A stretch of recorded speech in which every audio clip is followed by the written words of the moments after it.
তরুণ যুবকরাই হচ্ছে ইসলামের সম্পদ। ইসলামের সম্পদ কে?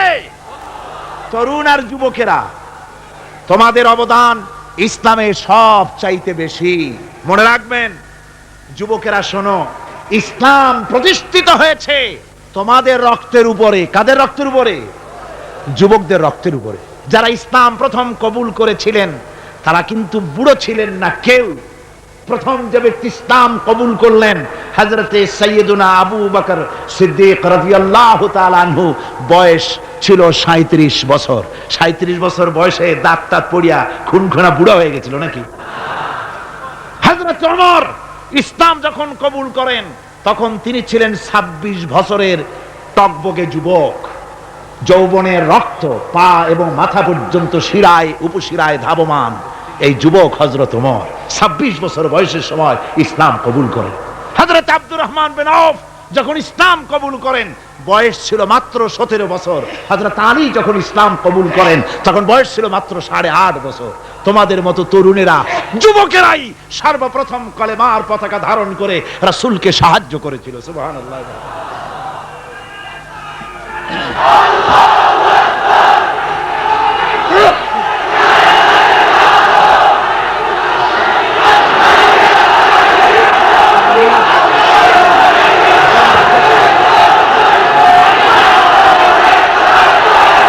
আমার মুসলমান ভাইয়েরা থামুন। আমার ভাইয়েরা, যুবকদের অবদানই চিরকাল ইসলামে বেশি ছিল। তাই বলে যারা বৃদ্ধ মানুষ তাদের কিন্তু কোনো মন খারাপ করার কোনো কারণ নাই, ঠিক কিনা?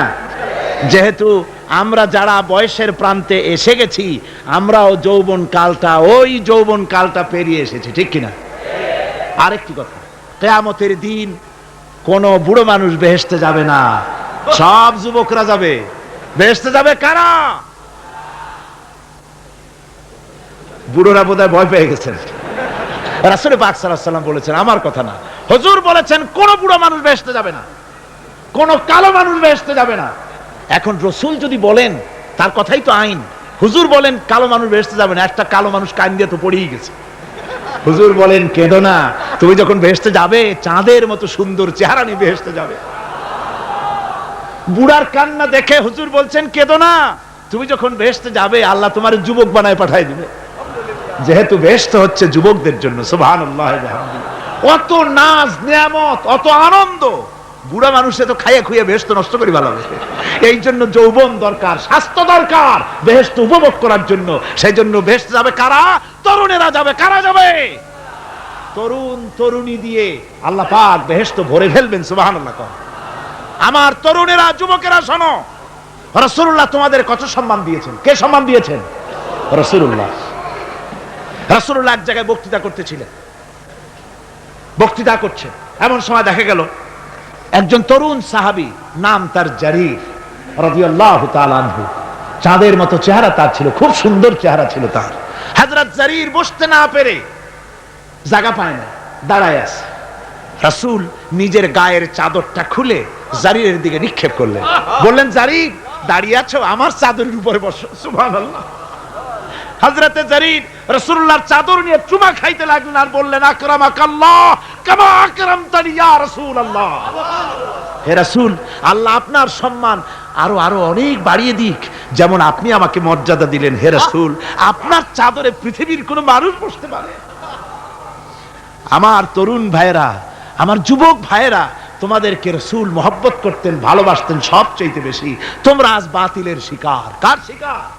বাতিলের শিকার। তোমাদেরকে কি দেওয়া হয়?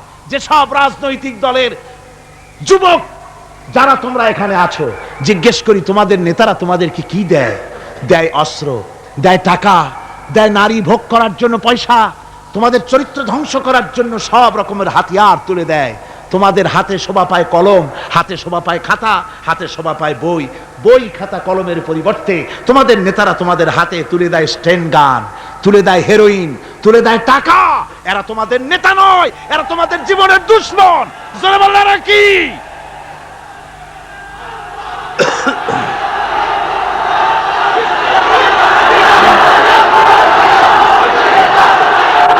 যুবক ভাইয়েরা, আমার কলেজ ইউনিভার্সিটির ছাত্র ভাইয়েরা, একটুখানি মাথা খাটায় চিন্তা করো, তোমার নেতারা যারা ঢাকা থেকে আসে বা এখানে বাস করে, ওই নেতারা যখন রাজনৈতিক প্রোগ্রাম করতে আসে তখন কি একবারের জন্য তোমাদেরকে বলে, ও ছেলেরা তোমরা কি নামাজ ঠিক মতো পড়ো কিনা? বলে? এই যে রোজা আসতেছে, খবরদার বাবারা তোমরা রোজা রেখো, এরকম কথা বলে নাকি? তোমার ওস্তাদদের সম্মান করো, এ কথা বলে নাকি? বরং টাকা দেয়, পয়সা দেয়, যে শিক্ষক তোমার মতের উল্টা করবে ঠ্যাঙ্গাইয়া জনমের মতো টাইট করে দিবা, ঠিক কিনা?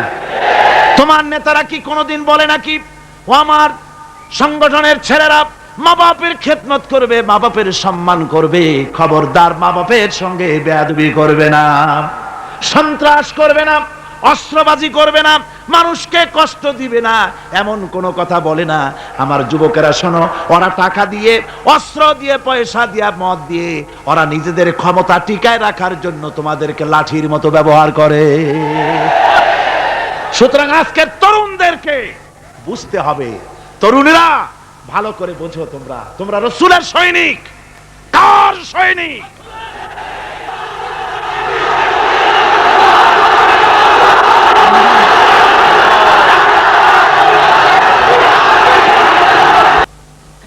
তরুণেরা, যুবকেরা, তোমাদের এগিয়ে আসতে হবে, নির্যাতিত মানবতার পাশে তোমাদেরকে দাঁড়াতে হবে। আল্লাহ রাব্বুল আলামিন বলেছেন, ওয়ালা তাকুলু লিমান ইউকতালু ফি সাবিলিল্লাহি আমওয়াত বাল আহইয়াউ ওয়ালাকিন লা তাশউরুন। আল্লাহ রাব্বুল আলামিন বলেন, আমার রাস্তায় যারা নিহত হয়েছে, আমার রাস্তায় যারা জীবন দিল, ওরা মরে গেছে এই কথা তোমরা বলো না, ওরা জিন্দা। ওরা কি? আমার রাস্তায়, আমার দিন প্রতিষ্ঠার জন্য, মানবতার মুখে হাসি ফুটাবার জন্য, নির্যাতিত মানবতার গোলামির জিনজির থেকে তাদেরকে বাঁচাবার জন্য সংগ্রাম করতে গিয়ে যারা জীবন দিল, ওরা মরে নাই, ওরা জিন্দা। ওরা কি? জিন্দা। আল্লাহ বলেন, আল্লাহ পাক বলেন, ওরা জিন্দা তোমরা জানো না, আমার কাছ থেকে তারা রিজেক্ট প্রাপ্ত হয়। যারা শহীদ হয়, শাহাদাতের কথা শুনে যাদের ভয় লাগে, অস্ত্রের খোঁচা খায়া, গুলি খায়া, বায়োনেট খায়া, ড্যাগারের গুতা খায়া মরা, জানি কত যন্ত্রণা। নবীজি বলতেছেন, আন আবি হুরায়রা রাদিয়াল্লাহু তাআলা আনহু আন্না রাসূলুল্লাহ সাল্লাল্লাহু আলাইহি ওয়াসাল্লাম মা ইয়াজিদু শাহীদু মিন মাসিল কাতল কামা ইয়াজিদু আহাদুকুম মিন মাসিল কারছা। তিরমিজি, নাসাই। আল্লাহ নবী বলেছেন, হযরত আবু হুরায়রা হাদিসটি বর্ণনা করেছেন, নবীজি বলেছেন, শাহাদাতের মওত হলো তোমাদের কেউ যদি আরেকজনকে একটা চিমটি কাটে, ওই চিমটি কাটায় যতটুকু যন্ত্রণা, শাহাদাতের মওতের এর চাইতে বেশি কিছু যন্ত্রণা নয়। শাহাদাতের মওতটা হচ্ছে একটা সেতু। এটা কি সেতু? এটা ব্রিজ। এপারে দুনিয়া, ওপারে আল্লাহ। সুবহানাল্লাহ ওয়া বিহামদি। মরার সাথে সাথে দিদার ইলাহি নসিব হয়ে যাবে। সুবহানাল্লাহ ওয়া বিহামদি। সাহাবায়ে কেরাম, আপনি চিন্তা করেন, তাদের মা, বাবা, বিবি, বাল বাচ্চা, সন্তান সবকিছুকে ফেলে রেখে আল্লাহর দ্বীনের জন্য রক্ত দিতে পেরেছেন। কি কারণে? জীবনকে তাদের কাছে তুচ্ছ মনে হয়েছে। এই জীবন জীবন নয়, ওই জীবনই তো সবচেয়ে সেরা জীবন, যে জীবনে আমার মাওলা আমার উপরে খুশি হয়ে যাবে। সুবহানাল্লাহ। আমার মাবুদ আমার উপরে খুশি হয়ে যাবে, ওইটা হচ্ছে সবচেয়ে নিয়ামতের মওত। এই জন্য হুজুর সাল্লাল্লাহু আলাইহি ওয়াসাল্লাম বলেছেন, কেউ যদি শাহাদাতের তামান্না করে দিল থেকে, সে যদি তার বিছানায়ও মরে, আল্লাহ পাক ওটাকে শাহাদাত হিসেবে ধরে নেবেন। হযরত ওমর রাদিয়াল্লাহু তাআলা আনহু দোয়া করতেন, আল্লাহুম্মা রযুকনি শাহাদাতান ফি সাবিলিক ওয়াজআল মাউতি ফি বালাদি রাসূলিক। আয় আল্লাহ, তুমি দয়া করে মেহেরবানি করে আমাকে শাহাদাতের পেয়ালা পান করাও। শাহাদাতের মওত সবচেয়ে নিয়ামতের মওত। কিয়ামতের দিন এই শহীদ তার আত্মীয় স্বজনের ব্যাপারে 70 জন লোকের ব্যাপারে আল্লাহর কাছে সুপারিশ করার মতো পাওয়ার লাভ করবে। শহীদ ভাইরা, এই শাহাদাত নসিব হওয়ার জন্য তামান্না আমাদের দিলের মধ্যে থাকা উচিত। আল্লাহর দ্বীন প্রতিষ্ঠার জন্য প্রয়োজনে আমরা জান দিব, মাল দিব। পারবো না? পারবো কিনা? আমার ভাইরা, আব্দুল উজ্জা মক্কা শরীফে বাড়ি, 20 বছরের যুবক, কলিজার মধ্যে সবসময় চায় এতিম মানুষ, বাপ মারা গেছে একেবারে ছোট অবস্থায়, খুব গরিব, চাচা তাকে বড় করেছে, চাচা তাকে ঘর দিয়েছে, বাড়ি দিয়েছে, বুখারীর হাদিস, বুখারী শরীফে এসেছে, বাড়ি ঘর জায়গা জমি সোনা দানা টাকা পয়সা উট ঘোড়া সব দিয়েছে, প্রতিষ্ঠিত করে দিয়েছে। কিন্তু আব্দুল উজ্জা শান্তি পায় না। রাসূল পাক সাল্লাল্লাহু আলাইহি ওয়াসাল্লাম দ্বীনের দাওয়াত দিচ্ছেন, মন চায় তাওহীদের এই সূরা সেও পান করে, কিন্তু চাচার ভয়তে পারে না। মনটা চাচ্ছে আহা চাচা যদি ইসলাম কবুল করতো তাহলে আমার জন্য ব্যাপারটা সহজ হয়ে যেত। এভাবে চিন্তা করতেছে। হঠাৎ একদিন রাসূল পাক সাল্লাল্লাহু আলাইহি ওয়াসাল্লাম হিজরত করলেন। এরপরে আব্দুল উজ্জার ধৈর্যের বাঁধ ভেঙে গেল। আব্দুল উজ্জা গিয়ে বলছে, চাচা মুহাম্মদ সাল্লাল্লাহু আলাইহি ওয়াসাল্লামের নাম তো নিশ্চয়ই শুনেছেন। বলে হ্যাঁ শুনেছি। তিনি যে ইসলামের দাওয়াত দেন ওইটা আপনার কাছে কেমন লাগে? হয় তার মানে বলছে যে আমার কাছে তো খুব ভালো লাগে। চাচা ইসলাম কি কবুল করবেন? এই অগণিত মূর্তির সামনে মাথা নত করে আমাদের কোনো লাভ নাই, ওই মূর্তিগুলি আমাদের কোনো সাহায্য করতে পারে না। এক আল্লাহ বিশ্বাস করার জন্য মুহাম্মদ সাল্লাল্লাহু আলাইহি ওয়াসাল্লাম আমাদের বলেছেন। চাচা বলছে, খবরদার, এই কথা যদি আবার উচ্চারণ করো তাহলে আমি তোমাকে যা দিয়েছি সব ছিনায় নেব। আব্দুল উজ্জা বলছেন, তাহলে আর আমি সহ্য করতে পারলাম না। চাচা আপনার সামনেই আমি ঘোষণা করলাম, একদিন চাপা রেখেছি আর পারলাম না, আমি ঘোষণা করে দিলাম লা ইলাহা ইল্লাল্লাহু মুহাম্মাদুর রাসূলুল্লাহ। পরিণতি জানো? আব্দুল উজ্জা বলল, কি পরিণতি? চাচা বলতেছি এই কলেমা পড়ার কারণে আমি তোমাকে যা দিয়েছিলাম, ঘোড়া দিয়েছি, উট দিয়েছি, বাড়ি দিয়েছি, সব আমি তোমার কাছ থেকে ছিনাইলাম, সব ফেরত দিতে হবে। তিনি বললেন, আমি রাজি আছি, আমি রাজি আছি। আপনি আমার সোনা দানা ঘোড়া উট আর ঘর বাড়ি যা দান করেছেন, এই দুনিয়াটার মালিকও যদি আমারে বানাই দিতেন, আমি এর বিনিময়ে কলেমা পড়া থেকে আর আমি নিজেকে থামায় রাখতে পারি না। বলে আমার সব আমাকে ফেরত দাও। বলল, দিলাম, যা আপনি দিয়েছেন সব আপনাকে ফেরত দিলাম।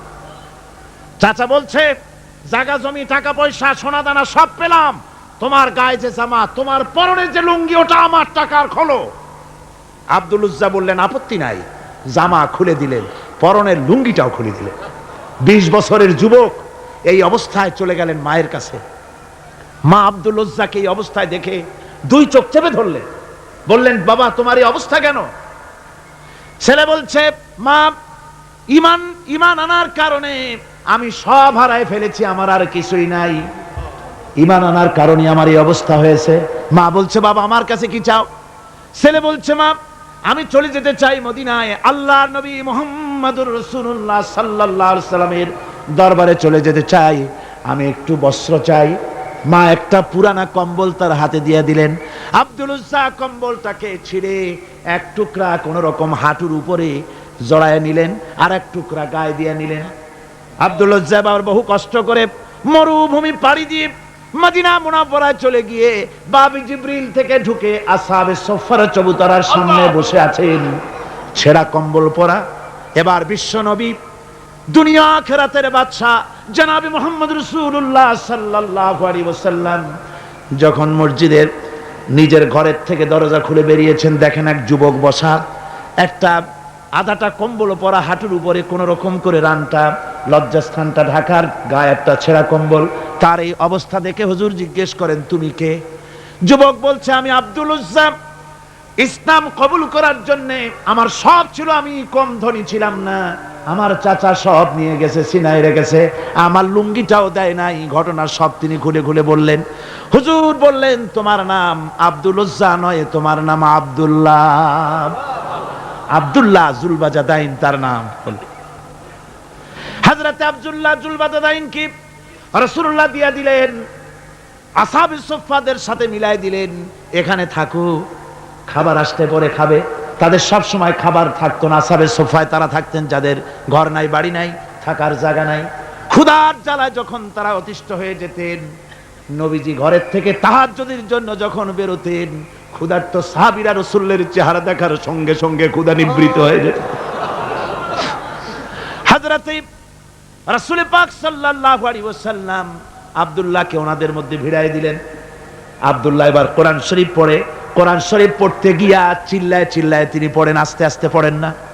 সাহাবীরা বিরক্ত হয়ে রাসূলের কাছে নালিশ করলেন যে বড় চিল্লায় কোরআন পড়ে, আমাদের নামাজেও ডিস্টার্ব হয়। হুজুর বলেন, সাহাবীরা কেউ আব্দুল্লাহর ব্যাপারে কোনো কথা বলবে না, তারে চিল্লাইতে দাও, যেহেতু ঈমানের জন্য তারে বড় মূল্য দিতে হয়েছে। পরনের লুঙ্গিটা পর্যন্ত আনতে পারে নাই, যত খুশি চিৎকার করেছে আল্লাহর কালাম পড়ুক। তাবুকের যুদ্ধ, রাসূলুল্লাহ তাবুকের দিকে রওনা করেছেন, 30,000 সৈন্য নিয়ে রওনা করেছেন। ওই জিহাদে মানুষেরা প্রাণ ভরে রাসূলুল্লাহকে সাহায্য করেছেন। মেয়ে লোকেরা নাকের ফুল, কানের দুল, গলার হাল খুলে খুলে রাসূলের কদম মোবারকে দিয়ে দিয়েছে। ধনীরা টাকা পয়সা সব দিয়েছে। হযরত আবু বকর তো যা ছিল সব এনে দিয়েছে, কিছু ছিল না ঘরে। রাসূল রওনা করলেন। প্রতিমধ্যে হযরত আব্দুল্লাহ জুলবাজাদাইন আল্লাহ নবীর খেদমতে হাজির হয়ে বলেন, হুজুর সবাই তো সব দিল, আমার কিছুই নাই, কিছু দিতে পারলাম না। হুজুর আপনি আমার জন্য দোয়া করেন, আমি যেন এই তাবুকের ময়দানে কাফেরদের বিরুদ্ধে লড়াই করে যেন শহীদ হয়ে যেতে পারি। মাল দিতে পারি নাই, কিন্তু আল্লাহর জন্য যেন আমার জীবনটা দিয়ে দিতে পারি। ও চট্টগ্রামের যুবকেরা, তরুণেরা, তোমাদের মতো 20 বছরের তরুণ হযরত আব্দুল্লাহ জুলবাজাদাইন শাহাদাতের তামান্না করে রিসালাতে মাহবের কাছে দাঁড়িয়েছেন। হুজুর বললেন, একটা গাছের বাকল নিয়ে আসো। একজন একটা বাকল নিয়ে এলো। রাসূলুল্লাহ এই বাকলটা আব্দুল্লাহ জুলবাজাদাইনের হাতে লাগাই দিলেন। রাসূলুল্লাহ বললেন, আয় আল্লাহ, আমি আব্দুল্লাহর রক্ত কাফেরদের জন্য হারাম করে দিলাম। হযরত আব্দুল্লাহ বলছেন, ইয়া রাসূলুল্লাহ, আমি চাইছিলাম শহীদ হব, আর আপনি আমার রক্তটা হারাম করে দিলেন কাফেরদের জন্য।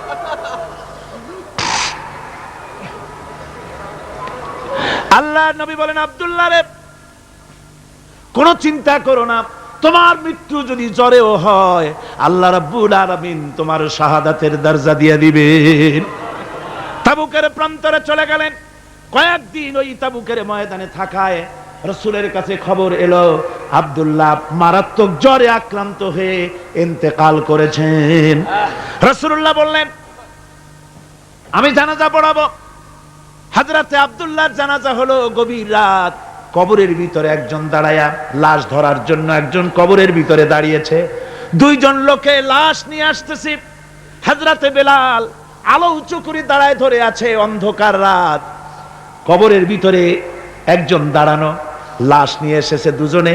কবরের ভিতরে যিনি দাঁড়ানো তিনি বলছেন, এই লাশকে তোমাদের ভাইকে আদবের সাথে কবরে রাখো। কবরের মধ্যে যিনি দাঁড়ানো তিনি আর কেউ নয়, বিশ্বনবী মুহাম্মদুর রাসূলুল্লাহ সাল্লাল্লাহু আলাইহি ওয়াসাল্লাম। হযরতে রাসূলুল্লাহ বলতেছেন, আবু বকর, ওমর, তোমাদের ভাইকে আদবের সাথে কবরে রাখো, খবরদার বেয়াদবি করো না। কবরের মধ্যে আল্লাহ নবী আব্দুল্লাহ জুলবাজাদাইনকে নিজ হাতে শোয়াই দিয়া কবরের উপরে পাথর বিছিয়ে দিয়ে নবীজি বললেন, রব্বুল আলামিন, আজকের এই সন্ধ্যা পর্যন্ত আমি আব্দুল্লাহর প্রতি রাজি ছিলাম, তুমিও আব্দুল্লাহর প্রতি সন্তুষ্ট হয়ে যাও। হযরত ইবনে মাসউদ রাদিয়াল্লাহু তাআলা আনহু বলেন, আমি চিৎকার মেরে কেঁদে কেঁদে বললাম, আল্লাহ, আজকে যদি এই কবরে আব্দুল্লাহ না হয়ে আমি হতাম, আমার কিসমতটা ভালো হয়ে যেত। যুবকেরা, ও তরুণ মুসলমানেরা, তোমরাই রক্ত দিয়ে ইসলাম কায়েম করেছো। কে কায়েম করেছে ইসলাম? মুসলিম তরুণেরা, মুসলিম যুবকেরা, তোমাদের অবদান সব চাইতে বেশি। আজ মুসলমান যুবকদের চরিত্র নাই, মদ, জুয়া, জেনা, ব্যভিচার করে করে সর্বনাশ করে দেওয়া হলো। সরকারিভাবে, বেসরকারিভাবে, বিভিন্নভাবে যুবকদেরকে মিসগাইড করার জন্য মদ দেওয়া হয়, টাকা দেওয়া হয়, অস্ত্র দেওয়া হয়, সব দিয়ে যুবকদের চরিত্র নষ্ট করা হচ্ছে। অথচ যুবক হচ্ছে একটা জাতির মেরুদণ্ড। জাতির কি মেরুদণ্ড? এই মেরুদণ্ডকে ঘুণে ধরেছে, এই মেরুদণ্ড নষ্ট করার ব্যবস্থা করা হয়েছে। আমার মুসলমান ভাইয়েরা, হাদিস থেকে শোনো, বদরের প্রান্তরে যুদ্ধ হবে। রাসূলুল্লাহ সাহাবায়ে কিরামদেরকে রেডি করেছেন, কিন্তু এই যুদ্ধটা বড় মারাত্মক, এই জিহাদ বড় মারাত্মক। জিহাদ হবে, চাচার বিরুদ্ধে ভাতিজা জিহাদ করবে, বাপের বিরুদ্ধে সন্তান অস্ত্র ধারণ করবে, ভাইয়ের বিরুদ্ধে ভাই অস্ত্র ধারণ করবে। কোন জায়গা? বদর। কোন জায়গায়? বদর। মক্কা থেকে যারা আসতেছে সব চাচা ভাই মামু খালু এরা আসতেছে, আপন আপন লোকের আপন লোকের বিরুদ্ধে অস্ত্র ধারণ করবে। এটা কি সহজ? কোন এটা কি সহজ? রাসূলুল্লাহ যুদ্ধের কথা মানুষকে বুঝাচ্ছেন, একটু ইতস্তত করছেন। হযরত রাসূল পাক সাল্লাল্লাহু আলাইহি ওয়াসাল্লাম যুদ্ধের কথা সাহাবায়ে কিরামদের সামনে পেশ করতেছেন আর একটু ইতস্তত করতেছেন এই কঠিন যুদ্ধে সাহাবীরা কিভাবে মেনে নেবে। রাসূলের মনের অবস্থা বুঝতে পেরে হযরত মিকদাদ রাদিয়াল্লাহু তাআলা আনহু বর্ষিয়ান সাহাবী তিনি দাঁড়ায় গেলেন। তিনি দাঁড়ায় বলছেন, ইমদি বিনা ইয়া রাসূলুল্লাহ হাইসু মা তাশাব। হে রাসূল, আপনি আমাদেরকে নিয়ে চলুন, আল্লাহ যেদিকে আপনাকে যেতে বলে, হাইসুমা তাশা আয় হাইসুমা আমারাকাল্লাহ, যেদিকে আল্লাহ আপনাকে যেতে বলেন আমাদেরকে নিয়ে আপনি সেদিকে চলেন। ইন্না লা নাকুলু লাকা কামা ক্বালা বানু ইসরাঈল লিমূসা আলাইহিস সালাম ইযহাব আনতা ওয়া রাব্বুকা ফাকাতিলা ইন্না হাহুনা কাঈদুন। আমরা মুসা আলাইহিস সালামের উম্মতের মতো বলবো না যে হে মুসা তুমি আর জিবরাইল আর তোমার আল্লাহ যুদ্ধ করো, আমরা ঘরে বসে আরাম করি, এ কথা আমরা বলবো না হুজুর। বাল ইযহাব আনতা ওয়া রাব্বুকা ফাকাতিলা ইন্না মাআকুমা মুকাতিলুন। হে রাসূল, বরং আমরা বলবো আপনি যুদ্ধ করুন, আপনি আমাদের নিয়ে চলুন, আমরা লড়বো আপনার সাথে কাফেরদের বিরুদ্ধে, ততক্ষণ পর্যন্ত লড়বো মা দামাত আইনুম মিন্না তাতাররাফ। ও রাসূল, যতক্ষণ আমাদের চোখের একটা পাতাও নড়ে ততক্ষণ আপনার সাথে আমরা লড়বো। সুবহানাল্লাহ।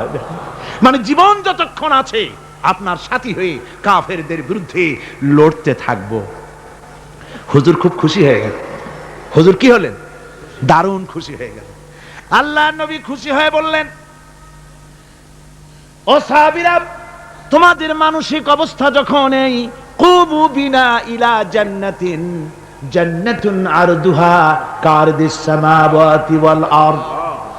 ও সাহাবীরা, তোমাদের মানসিকতা যখন এমন, তখন আমার সাথে তোমরা দাঁড়াও, আমার সাথে ওঠো, আমার সাথে চলো জান্নাতের দিকে। রাসূলুল্লাহ বলছেন আমার সাথে চলো বেহেশতে। কোন বেহেশত? এমন বেহেশত যে বেহেশতের বিশালতা আর প্রশস্ততা ওই বিশাল আকাশ আর জমিনের চাইতেও বেশি। এই বিরাট জান্নাতের দিকে চলো আমার সাথে। ফাকামা উমাইর বিন হামান ওয়া কানা ইয়াকুলুত তামার। যুবকেরা, তোমাদের মতো তরুণ, তোমাদের মতো এক যুবক যার নাম উমাইর, তিনি দাঁড়িয়ে গেলেন, হাতে ছিল খোরমা, খোরমা খাচ্ছিলেন। দেখেন না, বক্তৃতা হয় মাঠে, ওয়াজ নসিহত হয়, আর যুবকেরা দাঁড়ায় দাঁড়ায় বাদাম খায়, হয় না? ওই সাহাবী ওই সময় তো বাদাম টাদাম হয়তো পায় নাই, খোরমা খাচ্ছে, খোরমা চাবাচ্ছে, বিচি ফালায় দিতেছে, আর এইভাবে খাচ্ছে আর হুজুরের কথা শুনছে। হুজুরের কথা শুনে উমাইর বলছেন, বাহ বাহ। এটা একটি আঞ্চলিক শব্দ, এর অর্থ হচ্ছে আয় মা আযমাহু ওয়া মা আহসানাহু। হে রাসূল, আপনি কত সুন্দর কথা বললেন, আপনি কি বিশাল কথা বলেছেন, কত বড় কথা বলেছেন। জিহাদ করলে, জান দিলে এমন বেহেশত পাবো, জান্নাতুন আরদুহা কারদিস সামাওয়াতি ওয়াল আরদ, যে বেহেশতটা হবে ওই বিশাল আকাশের চাইতেও বিস্তীর্ণ, এমন বেহেশত পাবো। ওয়াল্লাহি লাউ কুনতু হাইয়ান হাত্তা আকুলাহুন্না ইন্নাহা লাহায়াতুন তাওয়িলা। আল্লাহর কসম, আমি যদি হাতের সবগুলি খোরমা খেতে যাই তাহলে তো অনেক সময় লাগবে, বেহেশতে যেতে দেরি হয়ে যাবে, অনেক দেরি হয়ে যাবে বেহেশতে যেতে। ফারামা বিহিন্না, হাতের সবগুলি খোরমা তিনি ফেলে দিলেন। ও যুবকেরা, হযরত ওমর তোমার মতো যুবক খোরমা খাওয়া সহ্য করলেন না আল্লাহর জান্নাতে যাওয়ার লোভে। জান্নাতে যেতে দেরি হয়ে যাবে, আল্লাহর সঙ্গে দিদার করতে দেরি হয়ে যাবে, এই মনে করে হাতের খোরমাগুলি ফালায় দিলেন, জিহাদের ময়দানে ঝাঁপায়ে পড়লেন। হাদিস শরীফে এসেছে, উমাইর জিহাদ করে বেশ কিছু কাফেরদেরকে নিহত করে নিজেও শহীদ হয়ে গেলেন। রাসূলুল্লাহ বদরের শহাদাদের জানাজা করার সময় একজন সাহাবী বলে দিলেন, হুজুর এই সেই উমাইর আপনি যখন বেহেশতের কথা বলছিলেন, খোরমাগুলি খাওয়ার তর সহ্য হয় নাই বেহেশতে যাওয়ার জন্য, এই সেই উমায়ের, আল্লাহর নবী উমায়ের কাছে দাঁড়ায় আঙ্গুল দিয়ে তার শরীরের দিকে দেখায় বললেন, ইন্নাকা মিন আহলিহা। ও যুবক, যেই বেহেশতের জন্য খোরমা খাওয়ার সময় তুমি পাও নাই, আমি নবী সাক্ষী দিচ্ছি তুমি অবশ্যই সেই বেহেশতের অধিবাসী। ওই বেহেশত তোমার জন্য। সুবহানাল্লাহ। আমার ভাইরা, কিয়ামতের দিন এই জান্নাত আল্লাহ রাব্বুল আলামিন দান করবেন ওই সব লোকদের জন্য যারা জান দিবে, মাল দিবে, রক্ত দিবে আল্লাহর দ্বীনের জন্য। কিসের জন্য? আল্লাহর দ্বীন কায়েমের জন্য। যারা জান মাল ওয়াকফ করে দেবে, জীবনকে উৎসর্গ করে দেবে, তাদের জন্য আল্লাহ পাক এই বিরাট নিয়ামত রেখেছেন। তরুণদের বলতে চাই, যুবকদের বলতে চাই, আর বাতিলের পেছনে ঘুরো না, আর তোমার ওই সব নেতাদের পেছনে ঘুরো না যারা নিজেরাও নামাজ পড়ে না, তোমাকেও নামাজের কথা বলে না। ওরা নিজেরা মিথ্যা কথা কয়, তোমরা টের পাও না? কি বলেন, টের পাওয়া যায় না? মারামারি করে নিজেরা আর বদনাম দেয় অপরের উপরে। চোখের সামনে যারা এরকম পারে, চোখের সামনে যারা এরকম পারে, তাহলে রাত দিন 24 ঘন্টা তাদের আমলটা কেমন? এদের পেছনে ঘুরে কোনো লাভ নাই। কোনো লাভ আছে? হ্যাঁ, একটা লাভ আছে। সেই লাভটা হচ্ছে টাটকা কিছু সুখ পেতে পারো, কিছু মদের টাকা, কিছু হোটেলের টাকা, কিছু পরের মেয়ে নিয়ে ঘোরার টাকা, কিছু ভ্রমণের টাকা, কিছু অস্ত্রপাতি, কিছু ত্রাস সৃষ্টি করা। আর ত্রাস সৃষ্টি করবা, কয়টা অস্ত্রের মালিক হইছো? যুবক, তরুণ, বিপদগামী তরুণদের বলবো, সরকার অননুমোদিত অস্ত্র যাদের কাছে আছে, শুনে রাখো, এই অস্ত্র কাউকে ক্ষমা করে না। এই অস্ত্র কাউকে ক্ষমা করে না। সাপ পোষার মতো, যে সাপ তুমি দুধ কলা দিয়ে পোষো, ওই সাপ তোমাকে আবার দংশন করবে। ওঝা মরে না মরে না? সাপ খেলা যারা দেখায় তারা মরে কিনা? ওই সাপেই তাকে কাটে। সুতরাং গভর্নমেন্ট অনুমোদিত অস্ত্র তোমার কাছে, পাইপ গান, রিভলভার, স্টেন গান, এলএমজি, আদমজি, কত রকমের অস্ত্রপাতি যুবকদের কাছে। ঘুম নাই, সারা রাত অস্ত্র থাকে কাছে, আর কি কি লাল পানি খাইয়া চোখ দুইটা থাকে এত বড় বড়, দেখলেও ভয় করে, মাথায় ভাল্লুকের মতো চুল। মানুষ মারো তোমরা, মানুষ মারো। আহা, যারে মারলা একটুখানি হিউম্যানিটি, বিবেক দিয়ে চিন্তা করো। যাকে মেরেছ ওই রাত্রে তার বাড়ির কাছে যাও, ওই রাত্রে গোপনে তার বাড়ির কাছে গিয়ে দেখো তার মা কিভাবে তার সন্তানের জন্য কাঁদতেছে, মায়ের কোলটা খালি হয়েছে বলে কিভাবে কাঁদতেছে, তার বাবা কিভাবে কাঁদতেছে, তার বউ থাকলে কিভাবে ছটফট করতেছে, তার কলিজার টুকরা সন্তান থাকলে কিভাবে আব্বা আব্বা বলে কাঁদতেছে। যারে গুলি করে মেরেছো, একবার বাড়ির কাছে গিয়ে কান পাচা শোনো। মনে রাখো যুবক, সন্ত্রাসীরা, শুনে রাখো, অস্ত্র দিয়া মানুষকে যারা মেরেছো, আল্লাহর কসম করে বলি, যেভাবে মেরেছো ওইভাবে তোমাকেও নিহত হতে হবে, কোনো সন্দেহ নাই।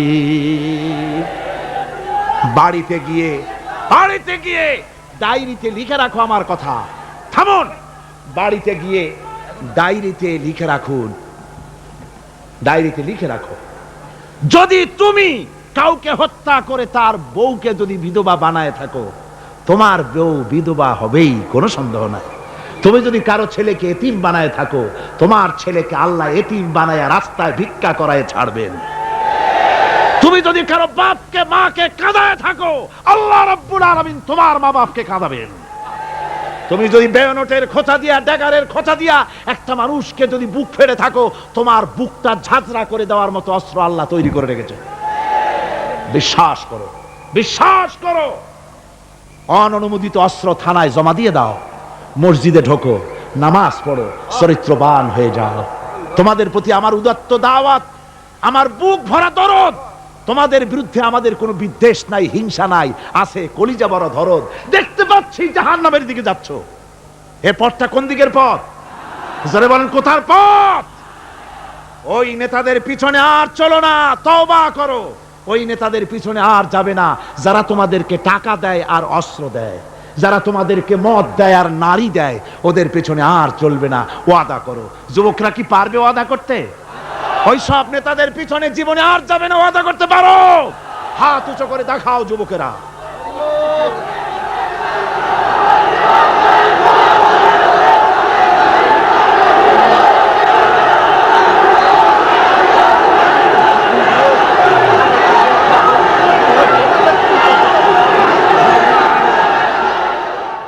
সুতরাং ইসলামকে জমিনে টিকিয়ে রাখার জন্য চাই সংগ্রাম। তাই আল্লাহ রাব্বুল আলামিন বলেছেন, ওয়াতুজাহিদুনা ফি সাবিলিল্লাহি বিআমওয়ালিকুম ওয়া আনফুসিকুম যালিকুম খায়রুল লাকুম ইন কুনতুম তা'লামুন। আল্লাহ পাক বলেন, আমার রাস্তায় জিহাদ করো, জান দাও, মাল দাও, জান দাও, জিহাদ করো, এটাই হলো উত্তম কাজ। যদি তোমরা ইসলাম বুঝে থাকো এটাই তোমাদের জন্য কল্যাণকর। আগে বলেছেন মালের কথা, পরে জানের কথা। আগে কোনটা? মাল, পরে জান। যেহেতু আমরা জানের চাইতে মালের মহব্বত করি বসি, ঠিক কিনা? তো মালের মহব্বত করি বেশি, আমরা কথায় কথায় বলি আরে ভাই দরকার যদি হয় জানটা দিয়ে দিব, আর জান যদি দিয়েই দেন তো মালটা তো থেকেই গেল। এই জন্য আল্লাহ বলেছেন মাল আগে দাও, তারপরে জান দাও। আমরা খুব চালাক, আমরা জান দিতে প্রস্তুত, মাল দিতে প্রস্তুত নই। একবার একটা লোক যাচ্ছে রাস্তা দিয়ে, সাথে তার প্রিয় কুকুর। কুকুরটা জিহ্বা বেরিয়ে গেছে, মরে যাচ্ছে। কুত্তার মালিক কাঁদতেছে। একজন লোক এসে বলে, ভাই তুমি কাঁদো কেন? কয় যে আমার এই কুত্তাটা খুব প্রিয় কুকুর, কুকুরটা মরে যাচ্ছে তাই কাঁদছে। কুকুর মরে কেন? কয় কুকুরটা মরতেছে 3 দিন ধরে আমি কোনো খাবার তাকে দিতে পারি না, সেই জন্য কুকুরটা মরছে। আচ্ছা হোক কুকুর, তবু তো আল্লাহর সৃষ্ট এক প্রাণী, কি খেতে দেওয়া যায়? এদিক ওদিক তাকায় দেখে কুকুরের মালিকের কাছেই রয়েছে একটা পোটলা। কয় মিয়া তোমার এই পোটলার মধ্যে কি? কয় পোটলার মধ্যে হালুয়া আর রুটি। তোমার পোটলার মধ্যে হালুয়া আছে, রুটি আছে, কুত্তা মরে ক্ষুধার জ্বালায় তুমি খালি কান্দো, ওর থেকে এক টুকরা রুটি দিলেই তো কুত্তা বাঁচে। কুত্তার মালিক বলছে, মিয়া সাহেব ওই সব ফতো আমারে শুনেন না, এগুলো আমি খুব জানি। রুটি আর হালুয়া দিলেই তো আমার পয়সা খরচ হবে, ওর দরদে যে কাঁদতেছি এজন্য তার পয়সা খরচ হচ্ছে না। আমাদের অবস্থা কিন্তু তাই হয়েছে। ইসলাম বিদায় হয়ে যায়, যাক না, কিন্তু আমি কাঁদবো, পয়সা দিব না। রাসূলের করুণ ঘটনাগুলি শুনে চোখের পানি ফেলবো, কিন্তু এই করুণ ঘটনা কেন ঘটলো সেই ময়দানে আমরা পা ফেলবো না। এরকম একটা অ্যাটিটিউড, এ ধরনের একটা মেন্টালিটি আমাদের মধ্যে গ্রো করেছে, ঠিক কিনা কম?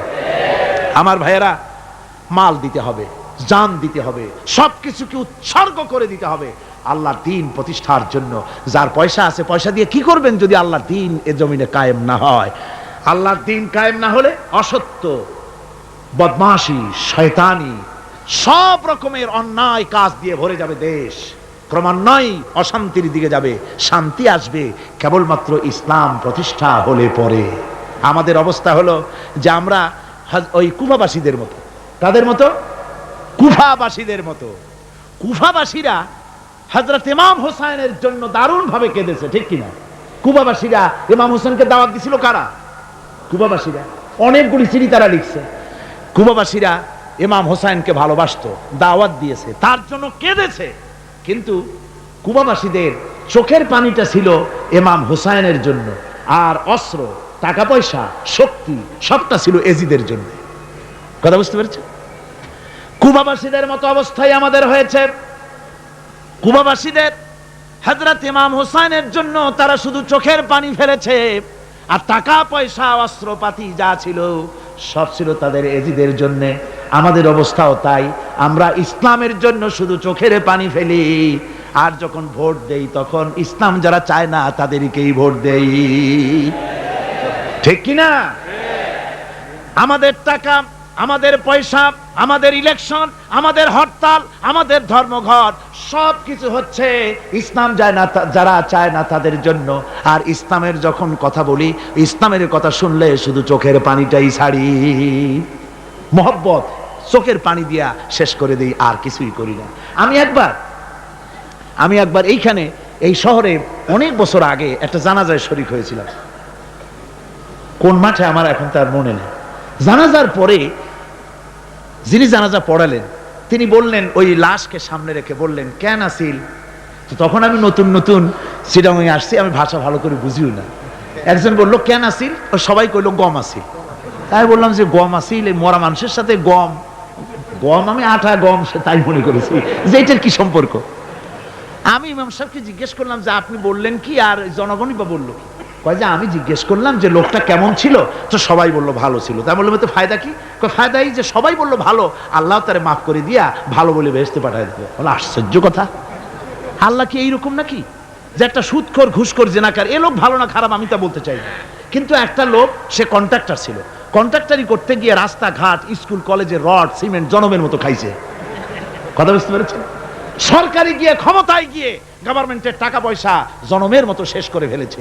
এই লোকটি সুদখোর ঘুষখোর জেনাকার মরে গেছে, আর আসে আপনি কইলেন যে কেন আসিল সকল গইল গম আসিল, আর আল্লাহ বেহেশতে দিয়ে দেবে? তাহলে আল্লাহ হাকামুল হাকিমিন হইলেন কি করে? এটা কি বিচার হইল নাকি? কি করে সম্ভব? আমার বন্ধুগণ, আমরা যখন মরে যাই, মরার পরে আমাদেরকে কবরের মধ্যে রাখা হয়, কবরের ভিতরে রেখে আমাদেরকে বলা হয়, যারা কবরে রাখে তারা বলে, মৃত্যু ব্যক্তিকে কবরে রাখার সময় বলে বিসমিল্লাহি আলা মিল্লাতি রাসূলিল্লাহ, আল্লাহর নামে রসুলের দলে উঠাই দিয়ে গেলাম। আল্লাহর নামে কার দলে উঠাইলো? রসুলের দলে। চিন্তা করেন ভাইরা, আল্লাহর নামে রসুলের দলে উঠাইলেন কারে? কারে উঠালেন? এই লোকটি তার যৌবনকালে যত মিছিল করেছে, ধর্মনিরপেক্ষতাবাদের পক্ষে মিছিল করেছে, পুঁজিবাদের পক্ষে মিছিল করেছে, সমাজতন্ত্রের পক্ষে মিছিল করেছে, স্লোগান দিয়েছে, দেওয়ালে লিখেছে, বক্তৃতা করেছে, ভোট দিয়েছে, বই লিখেছে, জীবনে যা কিছু করেছে সব করেছে মানুষের তৈরি করা মতবাদের জন্য। তার ভোট ইসলামের কাজে লাগে নাই, তার ইলেকশন ইসলামের কাজে লাগে নাই, তার দেওয়ালের লেখা ইসলামের কাজে লাগে নাই, তার বক্তৃতা তার টাকা পয়সা ইসলামের কাজে লাগলো না। মরে গেছে, পরে মরা মানুষটারে উঠাইয়া বললা রাসূলুল্লাহর দলে উঠাইয়া দিলাম। এখন বলো রাসূলুল্লাহ কেন তোমার মতো মরা লাশটাকে তিনি গ্রহণ করতে যাবে? তোমার জীবনের কোন কাজই তো ইসলামের জন্য কাজে লাগলো না। তোমার জীবনের একটা দিনও তো ইসলামের কাজে লাগে নাই। মরছো, তারপরে তোমার মরা লাশ রাসূলুল্লাহ বহন করতে যাবেন কেন? কি দায় টাকা পড়েছে তা? সুতরাং আমি বলতে চাই, আজকের মাহফিলে যত জনতা উপস্থিত হয়েছেন, জান এবং মাল সব কিছু দিয়ে লড়াই করতে হবে আল্লাহর রাস্তায়। আমার ভোট, আমার ইলেকশন, আমার স্লোগান, আমার বক্তৃতা, আমার টাকা করি খরচ সব কিছু হবে আল্লাহর জন্য। কুল ইন্না সালাতি ওয়া নুসুকি ওয়া মাহইয়ায়া ওয়া মামাতি লিল্লাহি রাব্বিল আলামিন। সবাই পড়েন, ইন্না সালাতি ওয়া নুসুকি ওয়া মাহইয়ায়া ওয়া মামাতি লিল্লাহি রাব্বিল আলামিন। আল্লাহ পাক বলেছেন, বলো আমার নামাজ, আমার হায়াত, আমার কোরবানি, আমার মত সব আল্লাহর জন্য। কার জন্য? আল্লাহর জন্য। সুতরাং জিহাদ হলো আমাদের জন্য অপরিহার্য। সেই কথাটি এতক্ষণ ধরে বুঝালাম। বিশ্ব মানবতার মুক্তি, নারীর মুক্তি, শ্রমিকদের মুক্তি, মানুষের মুক্তি, গরিবের মুক্তি, শ্রমিকের মুক্তি, বিশ্ব মানবতা, নির্যাতিত মানবতার মুক্তি আসতে পারে কেবলমাত্র জিহাদের মাধ্যমে। আল্লাহর দ্বীন প্রতিষ্ঠা করে মানুষের মুখে হাসি ফুটানো যেতে পারে। আর কোনো পথ আছে? আর কোনো পথ আছে? আর কোনো পথ নাই। আল্লাহ যেন এই রাস্তায়, এই জিহাদের রাস্তায়, দ্বীন প্রতিষ্ঠার রাস্তায় আমাদেরকে সক্রিয়ভাবে অংশগ্রহণের তৌফিক দেন। সবাই বলুন আমিন। সবাই বলুন আমিন। আল্লাহুম্মা আমিন। রব্বানা যালামনা আনফুসানা ওয়া ইন লাম তাগফির লানা ওয়া তারহামনা লানাকুনান্না মিনাল খাসিরিন। ربنا ظلمنا أنفسنا وإن لم تغفر لنا وترحمنا لنكونن من الخاسرين ربنا نبيين। तमाम পৃথিবীর মাটির নিচে হযরতে আদম থেকে নিয়ে পর্যন্ত সমস্ত নবী, সমস্ত সাহাবী, সমস্ত নবীদের স্ত্রীগণ, আয় আল্লাহ তোমার এই দ্বীনকে প্রতিষ্ঠা করার জন্য যারা শাহাদাত বরণ করলেন, যত মুমিন মুমিনাত সকলের আরো আরো পরে সওয়াব পৌঁছায়া দাও রব্বুল আলামিন। আমরা যারা হাত তুলেছি এর মধ্য থেকে মা বাপ যাদের দুনিয়া থেকে জরুবের মতো বিদায় হয়ে গেল, আল্লাহ রব্বুল আলামিন আমাদের আব্বা আর আম্মা দুনিয়া থেকে যাদের জনমের মতো বিদায় হয়ে গেছে, কবরটাকে জান্নাতের টুকরা বানাইয়া দাও রব্বুল আলামিন। আমাদের মা বাপের কবরের মধ্যে বেহেশতের বাগান বানাইয়া দাও রব্বিরহামহুমা কামা রব্বায়ানি সগীরা রব্বিরহামহুমা কামা রব্বায়ানি সগীরা। সবাই পড়েন রব্বিরহামহুমা কামা রব্বায়ানি সগীরা। আয় আল্লাহ, তোমার রহমতের নজর দিয়ে আমাদের দিকে তাকাও আল্লাহ। আমরা সারা জীবন গুনাহ করেছি, বেয়াদবি করেছি আল্লাহ, তুমি দয়া করে আমাদের জিন্দেগীর সমস্ত গুনাহ খাতা মাফ করে দাও রব্বুল আলামিন। এই মাহফিলের ভিতরে জিনাকার থাকতে পারে, হত্যাকারী থাকতে পারে, সুদখোর থাকতে পারে, ঘুষখোরও থাকতে পারে। আয় আল্লাহ, যত গুনাহগারেরা মিলে আমরা হাত তুলেছি, যেমন গুনাহগার আছে তেমন ভালো মানুষও এই মাহফিলে আছে। আয় আল্লাহ, অসম্ভব নয়, এই মাহফিলে তোমার অনেক ওলিরা হাত তুলেছে। আয় আল্লাহ, আলেমে দ্বীনরা হাত তুলেছে, হাফেজে কোরআন হাত তুলেছে, মুরব্বীরা ওস্তাদরা হাত তুলেছে, কচি কচি মাসুম বেগুনা বাচ্চারা হাত তুলেছে। রব্বুল আলামিন, আমাদের গুনার দিকে নজর করো না। আমাদের গুনার দিকে তাকালে তোমার গোসা বেড়ে যেতে পারে। আমাদের গুনার দিকে তাকাইও না, আমাদের চোখের দিকে তাকাও, আমাদের মুখের কাকতি মিনতির দিকে তাকাই আমাদেরকে মাফ করে দাও আল্লাহ রব্বুল আলামিন। এই মাহফিলে যথেষ্ট যুবকেরা এসেছে আল্লাহ, যুবকেরা বয়সের দোষে গুনাহ করা স্বাভাবিক, যত গুনাহ যুবকেরা করেছে আল্লাহ, সমস্ত যুবকদেরকে তুমি মাফ করে দাও। সুবহান রাব্বিকা রাব্বিল ইজ্জাতি আম্মা ইয়াসিফুন ওয়া সালামুন আলাল মুরসালিন ওয়ালহামদুলিল্লাহি রাব্বিল আলামিন। ওয়াজআল আখির কালিমাতিনা ইনদাল মাউত লা ইলাহা ইল্লাল্লাহু মুহাম্মাদুর রাসূলুল্লাহ।